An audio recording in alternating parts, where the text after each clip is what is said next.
This is Dave Moss with BIC Trikes. Today I'm going to show how to build the brackets on a Yamaha Royal Star. I do believe it's a 2006 Tour Deluxe. I'm not sure what your model is because this is me fixing a safer wholesale. So I want to say this straight up. This is not my frame. And as you can see, this is where I fixed this one to give it suspension, and we're going to build the brackets. But you can build the brackets on these or on mine this way, any of them. So I'm going to show you how. And the first thing you're going to notice is I've taken the rear peg off. So this rear peg was sitting there. I've taken it off. And what I've done is I've marked some angle iron that's 1.5 inches by 1/4 inch thick. And I've drilled 2 holes. And then I've added spacers in the back. Now how I got the spacer is I simply just measured from here to the end, and that's what I cut my spacers. Now I know it's going to make this a 1/4 inch longer, so I always replace the bolts because I don't like hex heads. I mean, I don't like Allen wrenches. I run hex heads, so these are 10-9s, super strong. And then what I do is I basically weld the back up and put them in, and I'll show you an example of what I mean. So here's the bracket for the other side, and as you can see, these are the bolts I'm going to put in. They go out just over enough. I don't have much room inside the hole, so that's exactly what I need. I've already cut my spacers. I bolt it down, and then I'm going to weld it around here. That's what I did with the other one. So I'll put this on, and then I'll put the bolt on it, and I tighten it down. And what this does is it shows the path that the bolt's going to go through. And then I will weld this down for the spacer, so when I take it off, put it on, I don't have to worry about losing the spacers or anything. Just like you'll see that these are part of this. So I do the same thing. And then I'll bolt it up. And then now, once I get it bolted in, then I'll make the bracket that'll come here, and I'll have to grind this down. This has been painted by the customer. Grind down the bare metal, wherever the peg's gonna come up, and I'll come up with a peg. Now you can either put the peg on the inside here and go down. Now I don't do it on these because the expanded metal's in my way, so I can't get the welds on the bottom like I want. But you can on our regular ones if you're doing the DIY kit and come up, or you can come up straight from this. It's according to how close you are to your exhaust pipes and basic preference for yourself. So I'm going to have that done, and we're going to see what that looks like. So I'm going to go ahead, and what I'm going to do is weld this up. Then after I weld this up, put it on that like I did the other side. I've already squared up the rear end. I will say the best I can. Now, like I said, this is not one of my rear ends, so it's a 1/4 inch wider in the front than it is in the back. So you just got to pretty much split the difference in the front and back, measure it out, and you'll notice this one here sticks way out, way out. Mine don't. That's just because where they land, the way they build theirs, it's just not the way we do it. But still, we can still get this one fixed for the customer. He'll have a nice bike. Of course, it's got suspension on it now. And we'll at the same time show how to build the brackets for this.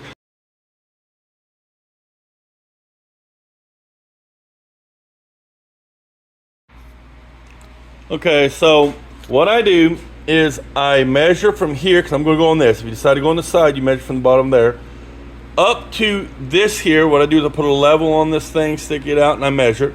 It was 9 5/8. I subtract 1/8 because the cap that I'm going to put on is 1/8 inch thick, as you can see. So then I'll cut my pipe, and then I've got these 1 inch by 1 inch by 1/8 inch little pieces of metal that I have pre-done for me from a metal shop. And you just basically put it on there, and you're going to tack and weld that in. Then you're going to grind it. It will look like this when you're done. So that right there is one of the legs that's going to go there, and then that's the other for the other side. And as you can see, that's how I get the measurement. I weld this up. Once you get this, then you can come over here. You can put it where it's supposed to be. Then you can make sure it's level and measure from here to there to get what measurement you need on the bracket hooks up, and you subtract 1/4 inch. That's simple. So once you get this here, then you can set it up, and you can turn it whichever way. I usually don't like to have the seam drilled into, so I look for the seam and put it towards the front, so I ain't got to worry about being drilled into. And then I will measure from here to there, and that will give me how long. I'll subtract 1/4 of an inch because I have those little flat pieces of metal with the nut welded on the back end that I weld to it, and then that will be the size. So we're going to show how we get that once you get that measured and made, and then I'll show you how I make sure that these holes are exact. Once again, showing you how you do this after we built this. You notice I got the level on it, so I make sure she's level. And then I measured from here to there, which ended up being 3 1/4. You subtract 1/4 of an inch, ended up being 3 inches. Was the same on both sides. So then I would take that, and I know I cut my 3-inch square tubing already, so that's this right here. And then after you cut it, then I clean it up, and of course this is my 1/4 inch metal piece that I put on there that has my nut in it, and I just put it in there like that. I tack both sides, and then I weld the whole thing out. Once you get that done and it's cooled, then I come over here and I take this and I'll put it where I want it to be, and I spray paint in there, and as you can see, it marks my hole. Once again, this will mark my hole, so I'll spray it with spray paint, open it, it's how I mark my hole. So now I know that's exactly where I want the hole to be, and then all I got to do is put it in your drill, or in my case a mini mill drill, and you drill the thing out, and then you can bolt it up, which I'll show in a minute. And then you'll be able to bolt that up, and you can take it over there, and since you bolt these two up, you put it on there, you know that there's not a mistake to be made, that you can tack it and have confidence that that's where it's supposed to be. So I'm gonna go ahead and get this drilled. We'll do some drilling, get the other one done, get it welded together and drilled, and then take it over there and show you how you just put it on there pretty much and tack it up and get ready to weld it. Okay, so I drilled the holes in these. I welded this together, so you can see. And then I've got my bolt that's going to go through it all, and we put it together, and then we just put it in there. And I'll show you on the other side because I already got it set up to do. And that's what it looks like. You can see it's sitting underneath there. I'm hooked up there. I got a magnet holding everything. And I got this to cover, this is a heat shield to cover any chrome. I don't want any spatter sticking in chrome.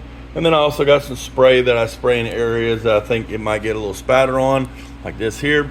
And now I will tack this, and I will tack that. So I'll tack these on the top and in the bottom there, and I'll tack that all the way around. Then I'll weld this straight across, and I'll weld this straight across. And then after that, I'll take this and do the other side the same way. Then unhook this, push it back. I have to push it back, unbolt these, and weld these solid on both of them. And once they cool, put it back on here again, roll it up, and bolt it up. I finish welding these welds out once I get all this done in the front and the back, and I pull the hole rearing off, and I finish all the welds on the bike. But that's how I do it. So you'll see, I'll come back once I get both sides tacked up and welded and let you see what it looks like. And then we'll go to the back end to do the back brackets on this. Okay, now we got it tacked up and welded up. So I've got a weld on the top, a couple of tacks underneath to keep it moving. I got this welded across, tacked, and then I welded the back end because I could get to them. So now that that's done, I'm going to pull it off, move the frame back on both sides, and then take these off and weld them out. And I'll show what it looks like when it's welded out, and then we'll bring it back and put it together. The reason why I do that instead of waiting to the very last, if there's any change, because weld moves metal, so the heat causes it to move in and out. I want to know, so I'll go ahead and get it all done, bring it back over here after it cools, bolt it down, and then check my level. Like I said, I'll check my level. So my level, as you can see, is right there. And she's nice and level. And then I'll bolt it back up and check my level and make sure that she's fine. So I'm going to go ahead and take this apart. We'll come back and I'll show you that me welding them up, or what it looks like once it's welded all out. Then I'll bring them back, put them back on here, bolt it up, and then we'll start the back half. Okay, so we've got it all welded together. As you can see, I welded this out, like I said, so it's welded all the way around, it's solid. Now we still just have the welds here. I finish welding out when I take the whole thing apart, but it's mostly welded up. And a lot of people ask, well, what about the foot peg? You took it off, is this a foot peg? No. Well, on the foot peg, it's pretty simple. I take the original foot peg and put it down and mark it out. And you can use 3/8 or 1/4 inch metal, 6x9.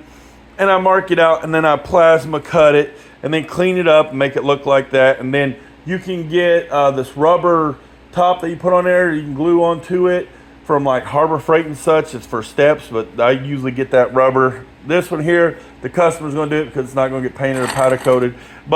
And I'm gonna show you straight up, I'm gonna use some of the scrap metal I've got that I've used for other ones. And as you can see, I've already drawn it out. I'll plasma cut that out, and then it will be welded right here. That will pull it out where the other one was.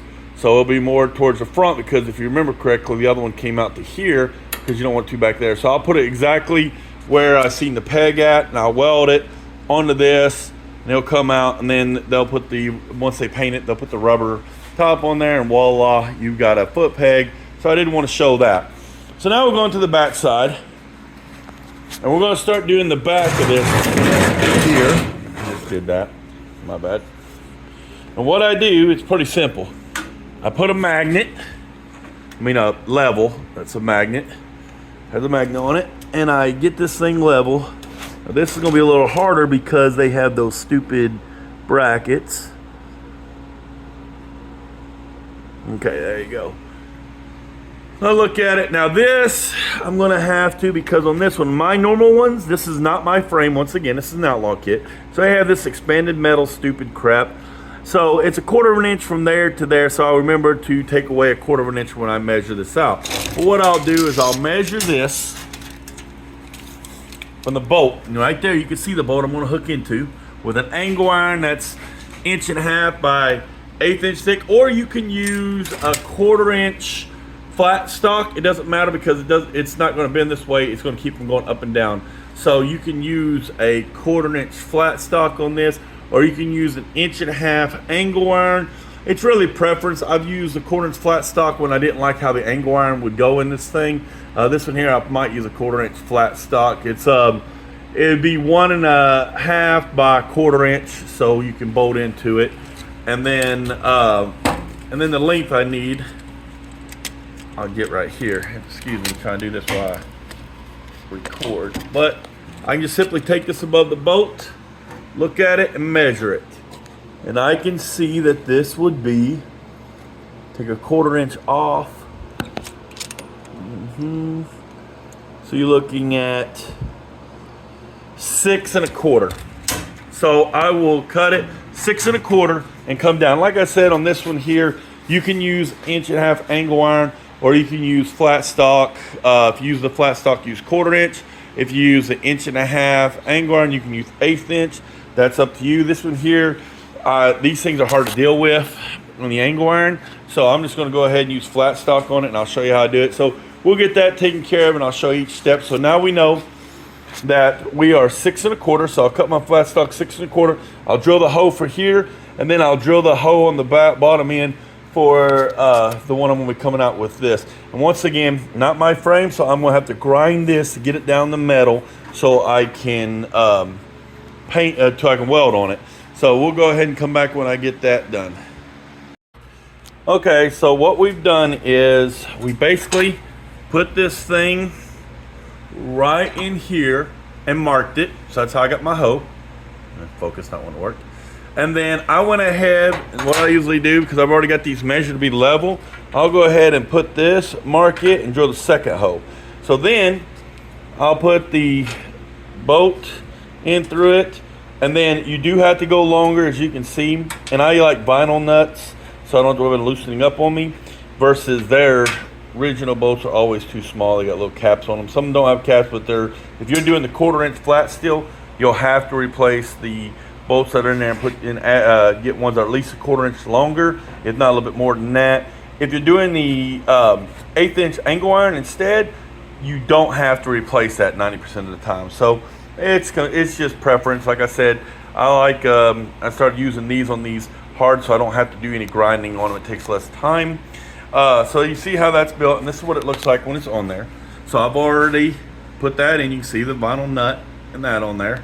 Go straight down, and then I'm going to measure from here to here. So I got the 1/4 inch, and then I'll cut that. Then of course I'm going to have to grind this, get all the paint off of it, and then after I do that, I'll put it on there, and I will tack weld it into this one, pull it apart and weld it all up then bring it back once it cools down, bolt it up, and then weld this. So I just wanted you to see this, and like I said, I'll bring it back once I grind it and get the cuts. And I'll do the same thing to this side here.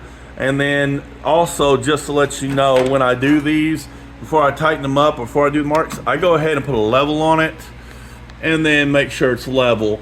That way, you know, it just looks better for the eyes, because it really don't matter whichever way you're gonna do it. But when I take these off, whoever takes these off, this way they can know they can get it level. Also, if you're using the flat stock like I am, there will be you won't be able to tell which one's right, which one's left, backside, front side. So what I do is I mark the left side with one just tack on it, just on the metal in the middle, and then the right side with two. And that tells me that where the bumps are, that it'll go inward. And like I said, left is one, right is two. So when I see the two bumps, I know that it's this way and it hooks in. So I always know which way, and I let the customers know that. Because if you don't do that, when you take this thing apart, you won't know which one's which, and it could mess up the way the rear end hooks up. So you want to make sure you mark it in some way. Like I said, I just put a tack here. Just be on the left side, it'll be one dot. On the right side, it's two. And the reason why I do two on the right is because I worked at a job and they had every parts that were the same left and right. They would have the right being two dots and the left being one dot, and I just went ahead and incorporated that because I always know that two is right. So just letting you know. So we'll go ahead and measure this, then I'll cut it. I'm gonna go ahead and put this in, measure that, and cut it, put it in here, and then we'll tack this up and show what it looks like on both sides. And I'll pull them off, weld them out, bring it back, and then we'll tack it up on this side and then weld it out and show that. And then that will pretty much do the whole bracketing. That's all of it right there. I'll hold just nice and tightly. So we'll come right back once I get some cutting done. Okay, so as you can see, you cut what you need, and I put it back on there. So this was 6 and I do believe a half. Put it in there and you tack it. And I only got 3, one there, and one in the back. Can't really get to the other side without making a mess. You don't want to hit this, so I don't worry about it. When I pull it off, I hit that tack that I missed real quick, and then I weld all around. This one's been welded, see? So as you can see, this one's already been welded completely through. And then now what I'm gonna do is I'm gonna tack this here, and down there, and then I'm gonna run a weld across this thing, hold it, and then I'll do a downhill weld there, and that will hold this for good.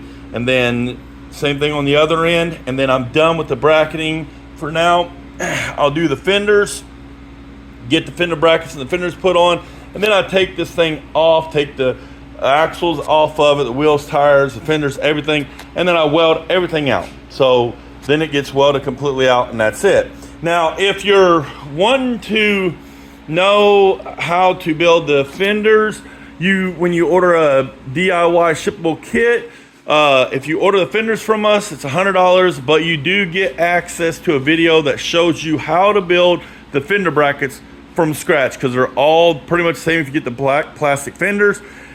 If you're wanting metal fenders, you have to buy those for yourself and figure out how to bracket them yourself. We don't sell the metal fenders, but we do sell the black plastic ones. So just remember that if you want a DIY kit and you want the black plastic fenders, you can order them from us. It's $100, and you get access to a video that is exclusive. Nobody else gets it except for ones that buy that fenders, that shows you how to build the fender brackets. Every time, put your fenders on there, make it look good. But that's pretty much it.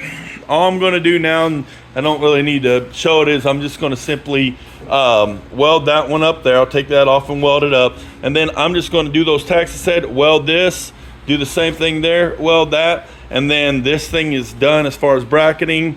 Pull it apart and weld everything out that needs to be welded out. So I hope this has been informational to you. I hope you see how you can build them. You just simply build new pegs. And like I said, the end of this, I'm going to build a peg and put it here, and I'll weld it on. And I'll probably go ahead and show that it completed once it's completely completed, so you can see. But I build the rear peg, I put it on last. And since you've got this angle iron here, see how there's going to be a 1/4 gap, so you can put it right on top of there and just weld it, and it won't touch anything. And that's one of the reasons why I like the angle iron versus just running a piece of metal.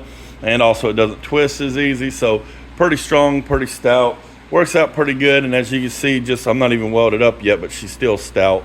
So like I said, we'll come back when everything's done. I'll show that, and then that'll be pretty much it.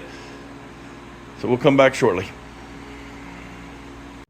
Okay, so we finished the bike, and I just wanted to show it what it looks like completed. Fenders are on. Of course, these are 15-inch fenders because this is a safer wholesaler, and they send them the 15-inch fenders, but you can make any size work as long as it ain't too small. But you can see, made foot pegs. So that's foot pegs. Once they get it painted, they'll put some rubber. You can get it at Harbor Freight or any place like that. They have this rubber step thing, and you can cut it out, super glue it on, and it does a nice job. Got your hose here. That's completed.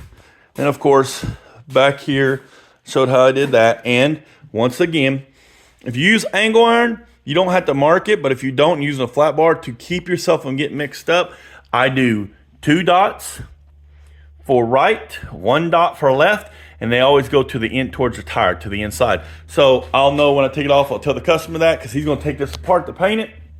You want to make sure you put it back together right and know which brackets are what. So just to give you a heads up on that, so there's no mistakes. But take those 2 bolts out, and then you just can pull this out. Came out really nice, even though it's a safer wholesaler's trike kit. It's still, as far as the brackets go, we got it all done and good. So once again, this is how you build the Yamaha Royal Star. And you can use the same idea on the V-Stars, the Royal Stars, any of them like that. You just change the pegs and build your own peg in. And, you know, anything else that you might have, you just look at it and figure out, you know, how to put it on. It really isn't rocket science. We like the KISS approach, keep it simple, stupid. So we just like to keep it simple. So I do appreciate everybody watching this. Hopefully this helps you out. If you like the video, hit like, subscribe. We'd appreciate it. Also, go to our website, bictrikes.com.